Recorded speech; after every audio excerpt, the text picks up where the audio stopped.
Visioning is a huge transition, that moment of moving from being a student to being an artist, and it's a really exciting one. And yeah, it's great to see some of you moving through that stage, but it's not, like all transitions, that's a confusing time. There's lots of concerns, there's lots of uncertainty, and I thought it would be useful today to sort of shine a light on some of those, the very common concerns that I hear again and again. And that's things like where to start, you know you might have a kind of vague idea of all the things that lie ahead of you, but how you choose from one of those can be quite difficult. So where to start is definitely a confusing one. And then if you don't know where to start, you're not confident where to start, then you don't start at all, and that's even worse. So that's a big one.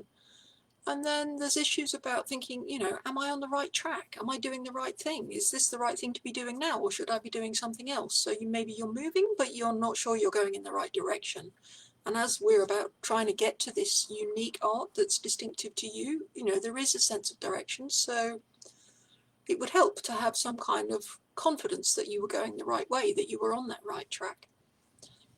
Other people might be thinking, am I just copying still? Is this me, or is this still something that I've picked up from somebody, perhaps an artist I admire or a teacher I've worked with? Maybe some of it feels like you, but maybe some of it doesn't, and you're just not quite sure. No, excuse me.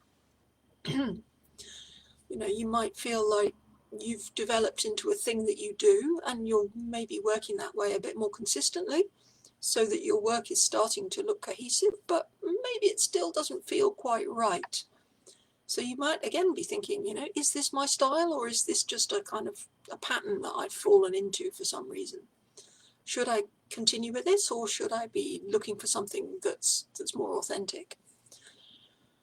And there's concerns also about the kind of more practical side of the practice, if you like, or the framework of how you do what you're doing, rather than the daily activities. Concerns about how you sustain that practice without losing your way or getting bored or getting disheartened. All of these things happen to all of us. So if that speaks to you at all, do say hello in the comments. It's always nice to hear who I'm talking to, and the more you respond and comment, then the more Facebook shows these videos to other people in the group. So it's great if you can do that. And let me know if any of these issues resonate particularly for you. If you'd like me to go into more depth about any of them. I want to make sure that as we move into the sort of focus on visioning next month, I'm giving you the answers that you need. So do let me know which one resonates for you. And if something else is on your mind that isn't on my list yet, again, do let me know. So I look forward to hearing from you. Take care. Bye for now.